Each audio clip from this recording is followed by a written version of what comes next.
So,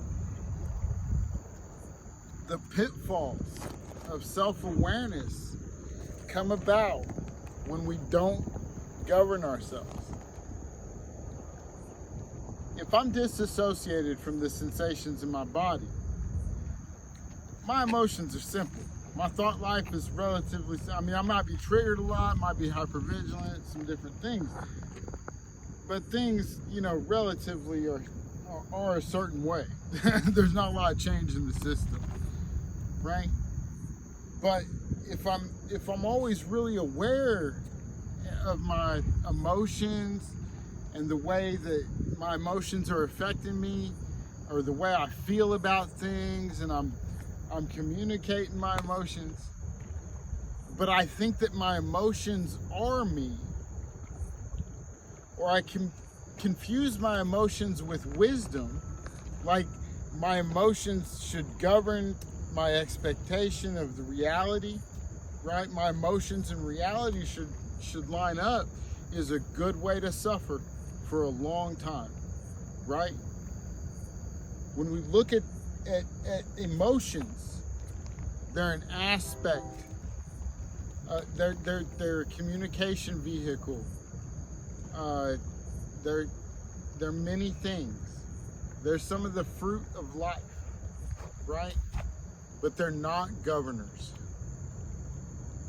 Our values,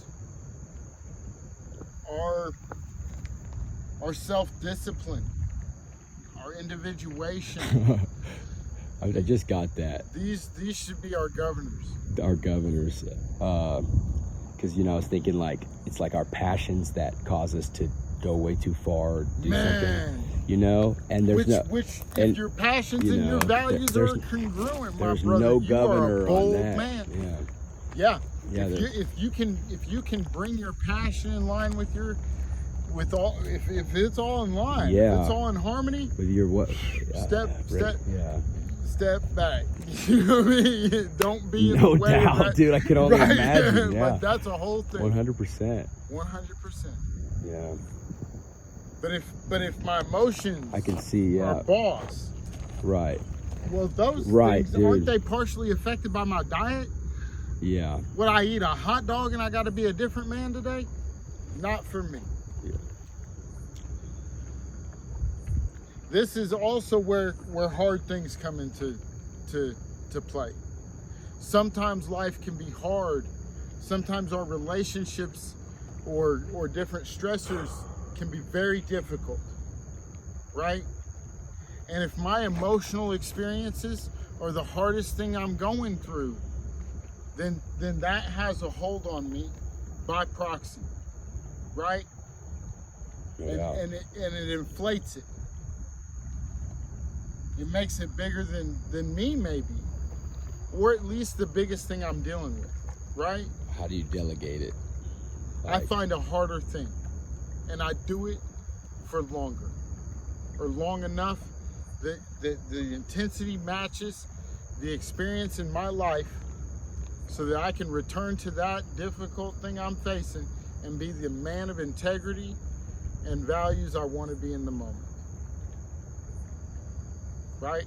I'm going to consistently do a harder thing than the thing in my life that I want to be a boss at. And that way, when I show up to that hard thing, that's nothing but another thing for a stepper. That is nothing but another step for a stepper. That's easier than cold water, is what I like to say. If you have a hard thing in your life, and that hard thing isn't worse than jumping in cold water in the winter, don't complain to me. That's another way to be well, and a little weller all the time.